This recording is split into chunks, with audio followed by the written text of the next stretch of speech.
So as someone that made $1 million rather early in life, I made my first million at 25, I want to de-influence you on certain things that I think you should do as a millionaire and actually point you in the right direction. So one of the biggest things I've realized that I've messed up on is just buying depreciating assets.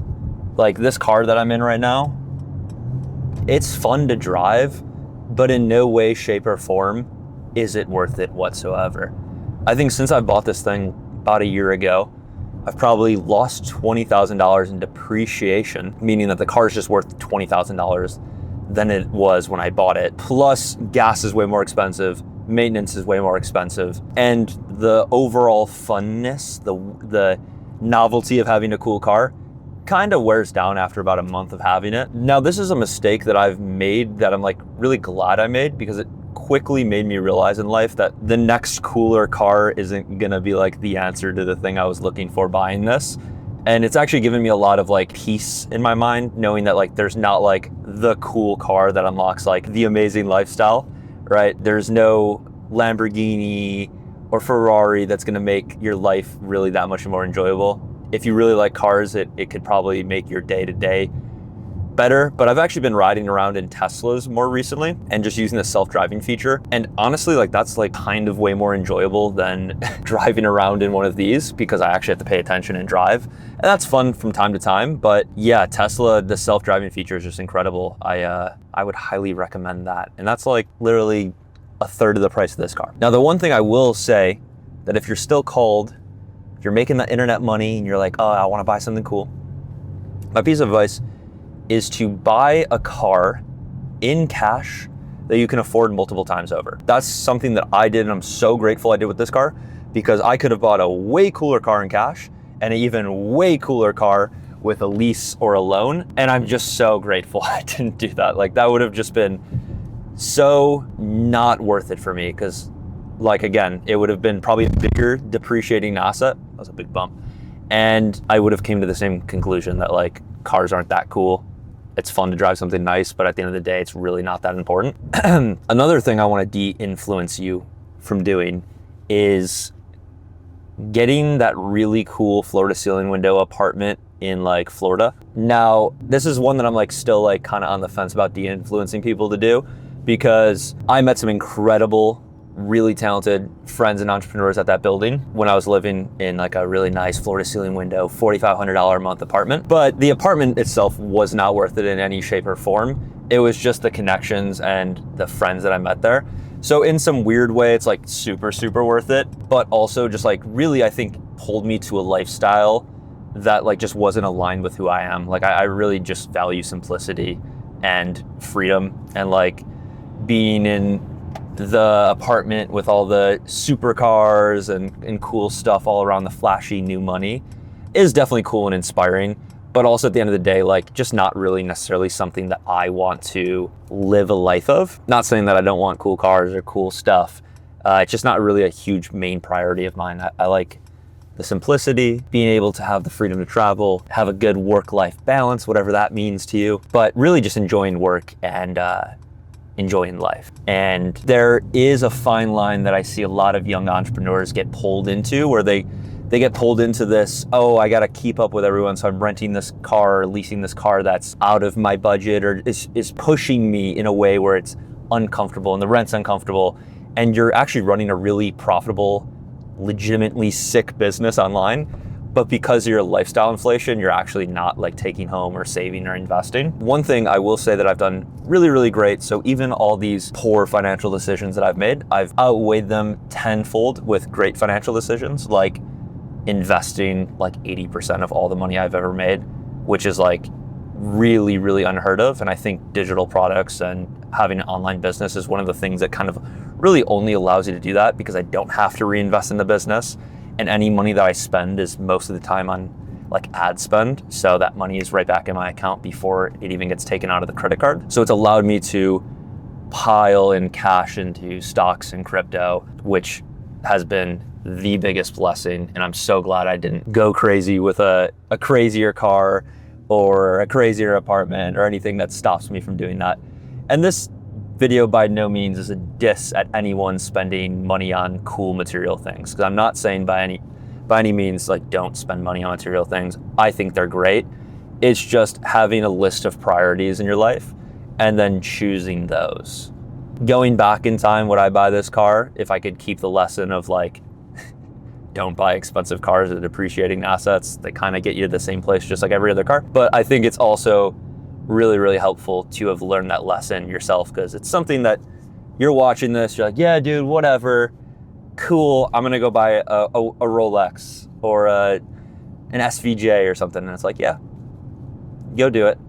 I've pretty much every person that I speak to that's done that early is like, yeah, I probably shouldn't have done that, or maybe it's not the best decision ever. But then again, they also get to experience the cool stuff. So it's one of those constant battles. I think everyone deep down knows it, but it's one thing to know it, and then it's another thing to fully understand it and live it yourself. I would just caution you, if you're starting to make online money or you plan on making online money, to when you do these more reckless things, just keep it on the less reckless side and slowly drip feed yourself it. Because more likely than not, you'll realize, oh yeah, the car's not as cool, the apartment's not as cool as I thought it would be. And then you've just erred on the lower side of it. So yeah, I don't know. I saw this tweet recently was talking about like the new wealthy people or the new rich people. And it's this concept of having time, location, financial freedom, and focusing on growing a family and investing and spending time with friends and family and acquiring knowledge and being healthy, not only physically, but mentally. And I think those are the true rich things. Like now, especially with like social media, you can go and see some, I get more jealous when I see a happy family with like a healthy looking wife and kids, and they're going and enjoying the nature, than some dude in like a supercar driving through Miami. Like that actually, because I've kind of partly lived that, is really not that enjoyable. So I can see that side. And I know from, my experience here on Earth, spending time with friends and family and loved ones is always worth it. So it's like corny advice or whatever, but I don't know. I just feel called to talk about it, especially with just all the social media content going on. I think people are, hopping in the cool car to sell you the course and then the apartment to sell you the thing. And it's like, it's cool. I get that it works, right? Like, in my mind when I was buying this car, I was like, yeah, it would be so cool for content. And it's like, dude, you're buying something for content. Like, what if you just used your natural gifts and talents in life and just called people to your content that way? What a crazy concept. What if you just got people to like you for you and not for your stuff? It probably sounds really bitter, but I don't know. It's something I've been thinking about more and more recently. And just using this as a time to vent and to speak and practice my uninterrupted speech, because that is something that if you can learn to speak properly, you can learn sales, you can learn content, you'll be good forever. You can get the cool things. You can live in a beautiful area like this. This is actually such a sick area. I mean, I just recently moved to Nashville. This area is called like Belle Meade, and it looks like a bunch of old money, which I think it's a bunch of old money. And you know what they don't have in front of their houses here with their beautiful properties and well-kept landscaping is a bunch of depreciating assets, like a AMG GLE 53 wrapped in a mocha brown. It's, they're nice cars, but it's nothing crazy, right? I'm seeing some Hondas, I'm seeing whatever, but guess what they have, what I don't? Really beautiful property. That's appreciating, that's growing value for them. And they can live in it. I just like drive from place to place in this, and people are like, that looks cool. So, I don't know, this is my constant mental battle with like material things, and like living a life that you want is like every single time that I think about it, I'm just like, yeah, the lifestyle, the experiences, the memories are just infinitely more important than the material things. But then you watch like a sick Instagram edit and you're like, dang, dude, I think I might just risk everything for a Lambo real quick. But no, this is definitely way more aligned with what I want. Like just like a nice property that has privacy and it's nice, and you can raise some kids on it. You can, play in your backyard. You can go on some hikes. I'm currently driving to the state park. Hopefully it's not too late by the time I get there. It's just a beautiful state park, and these people, because they made good money and hopefully spent it well, invested it, they're able to live close to it, and I have to drive further away because I'm renting. I say all this and I sound really bitter. I'm very, very blessed with where I've invested my money. I feel very grateful. It's just, it makes you think. There's levels to the game, and it's very easy, especially come from the rap music video scene, that like all the rappers blow their stuff on like chains and watches and cars. Like I'm fucking driving the car that Yeet talks about in all of his songs, and I think I've probably been influenced that way because I'm like, that's sick. That's what Yeet would do. What would Yeet do? He would buy this car. But with all that being said, I don't know. Hopefully this message reaches someone and influences you to use your money in a more effective way. Have fun with it. I don't want to be the fucking unk on social media. It's like, dude, don't fucking spend any of your money on anything. Buy 10 properties, 10x that shit, manipulate time. But it's true. I think, the more you can use your money as an asset that appreciates over depreciating, you'll probably be more happy in the long run.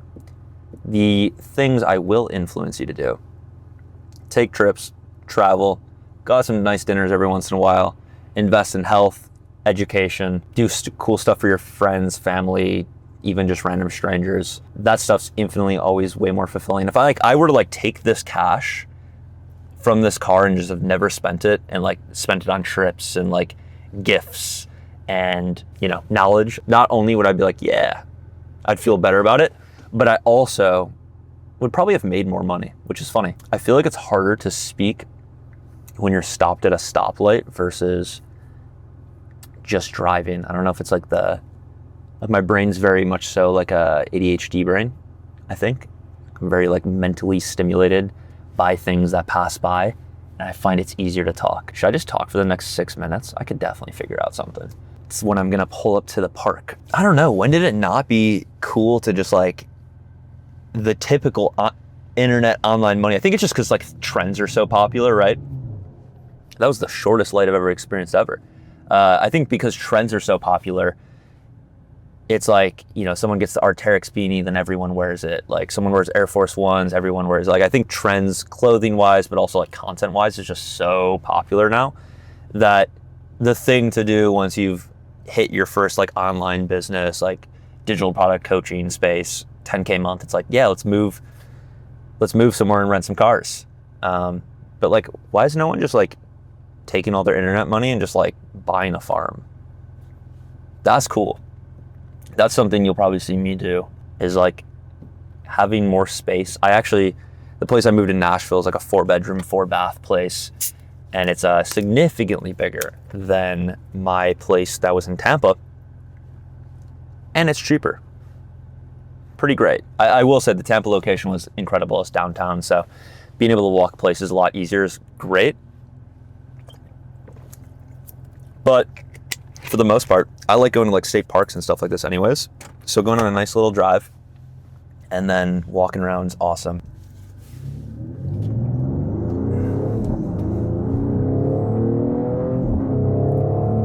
All right, that's pretty fun.